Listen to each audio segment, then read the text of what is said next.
The world is losing $1.6 billion every single day. But still, the most powerful American Navy in human history, with 11 carrier strike groups, 300 warships, cannot open a 21-mile strip of water for 3 weeks.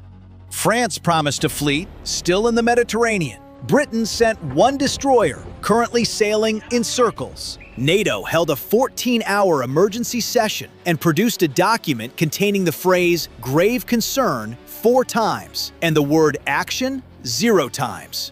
The global coalition that was supposed to reopen the world's most critical waterway produced exactly this. So America stopped waiting and sent 1 ship, not a carrier, not a destroyer, a vessel that Congress called a failed experiment, that Marine generals publicly criticized, that defense analysts wrote off before it was even launched. The USS Tripoli is cutting through the South China Sea right now at flank speed. 2,500 Marines on board, 20 F-35B stealth fighters on deck. Destination: the most dangerous waterway on Earth. And what happens when it arrives is going to shock everyone who spent the last 3 weeks watching and waiting. Here is exactly how 1 ship does what 2 nuclear-powered supercarriers, 50,000 sailors, and 3,000 combat sorties could not. The mathematics that broke the most powerful navy on Earth. The Strait of Hormuz is 21 nautical miles wide at its narrowest point. Commercial shipping uses 6, 2 designated lanes, each 2 miles wide, separated by a 2-mile buffer. Through this 6-mile corridor passes 20% of the world's entire daily oil supply, 21 million barrels, 20% of global LNG, a third of global fertilizer trade. This is not an oil choke point. This is a civilizational choke point. Oil choke points disrupt economies. Civilizational choke points collapse them. Operation Epic Fury was the most concentrated display of American military power since the Second World War. 60 Iranian warships destroyed, 300 missile launchers eliminated, Iran's entire coastal radar network dismantled, an air defense architecture built over 2 decades under crippling sanctions suppressed in hours. Hormuz is still closed.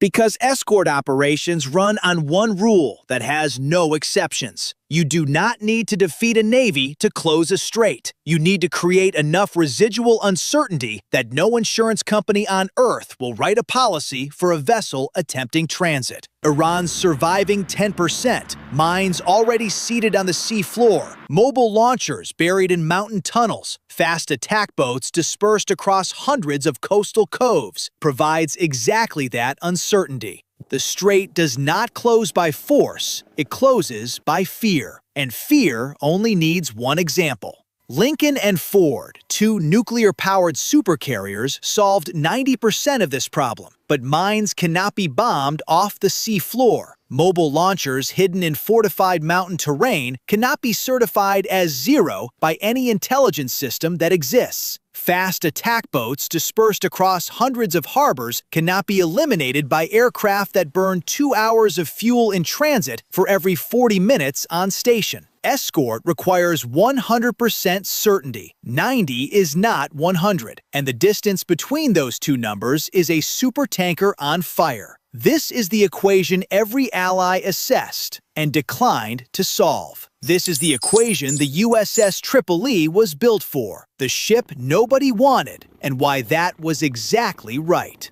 When the Navy designed the America-class amphibious ship, they made 1 decision that detonated the most public fight in modern American military procurement. They removed the well deck. The well deck is the ballast-flooded chamber that every amphibious warship since World War II has used to launch landing craft. Designing an amphibious ship without one is the engineering equivalent of building a fire station without a garage. Congress held hearings. Marine generals testified against it. The first 2 hulls, USS America and USS Tripoli, were officially designated failed experiments and written off. But the space the well deck previously occupied did not disappear. It was reallocated into a doubled hangar bay, expanded jet fuel storage 40% larger than any previous amphibious design, enhanced aviation maintenance facilities, and a fully equipped surgical hospital. And the capability all of that space unlocked: the ability to simultaneously operate 20 F-35B Lightning II stealth fighters from an 844-foot flight deck.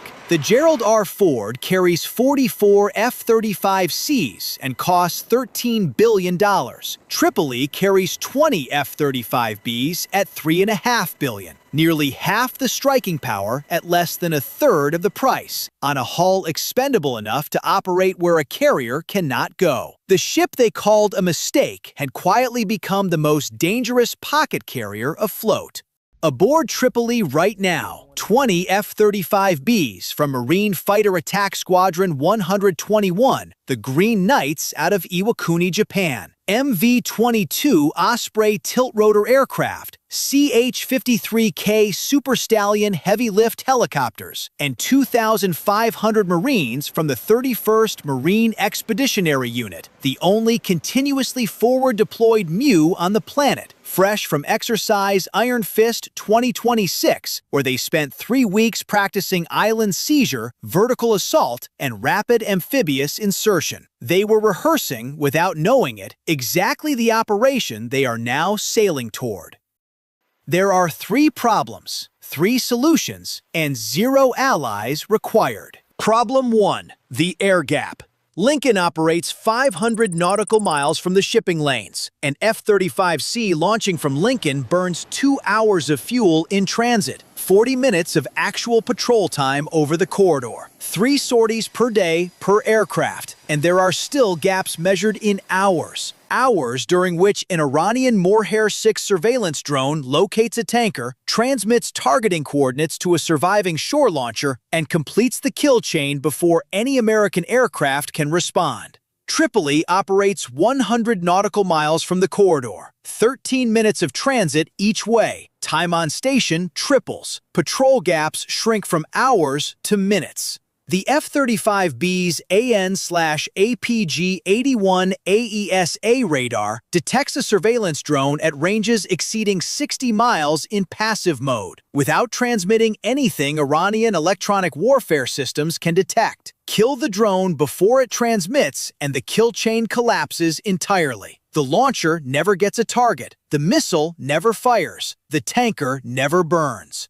Tripoli's F-35Bs do not wait for Iran to shoot. They find the eyes of the Iranian targeting system and remove them before the hand can pull the trigger. Problem 2. The islands. 3 fortified Iranian islands sit directly inside the shipping corridor. Abu Musa, Greater Tomb, Lesser Tomb. Seized in 1971, fortified for 50 years. Anti-ship missile batteries, coastal radar arrays, artillery positions, fixed guns pointing at every tanker attempting transit. Every conventional amphibious ship threatening these islands pushes landing craft through the same mined waters the tankers are trying to avoid. Tripoli has no landing craft.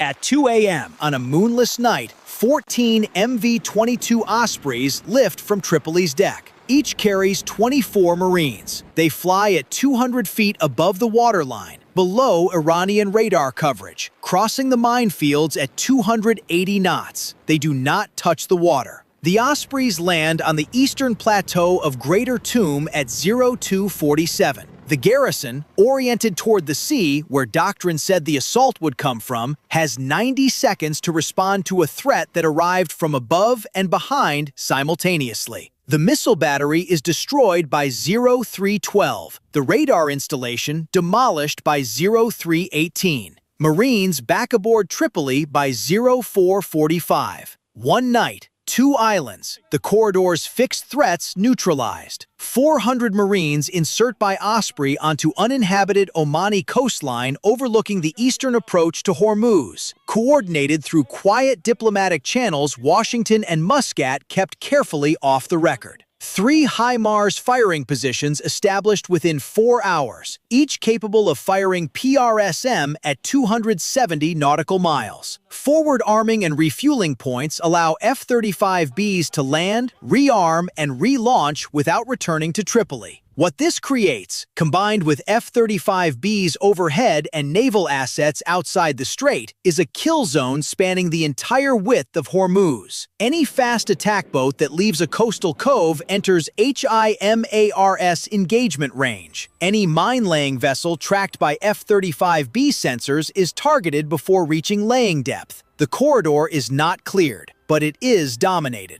The first convoy moves at dawn on the 6th day after Tripoli's arrival. 7 supertankers, Rafael Peralta escorting. F-35Bs overhead, with gaps no larger than 4 minutes. HIMARS covering every approach. The transit takes 11 hours. Not a single Iranian weapon fires. Not because Iran was defeated, because Iran calculated that the cost of firing now exceeds the cost of not firing. And that calculation, sustained across enough convoys, is how a closed strait becomes an open one. Iran spent 40 years building defenses against one variable: American steel on the waterline. Tripoli is not steel on the waterline. Tripoli is steel in the air, on the shore, and in every dimension of the corridor that Iran never once defended. Iran solved the right equation for the wrong variable. Every navy on Earth said no. America sent one ship. And one ship, it turns out, was enough.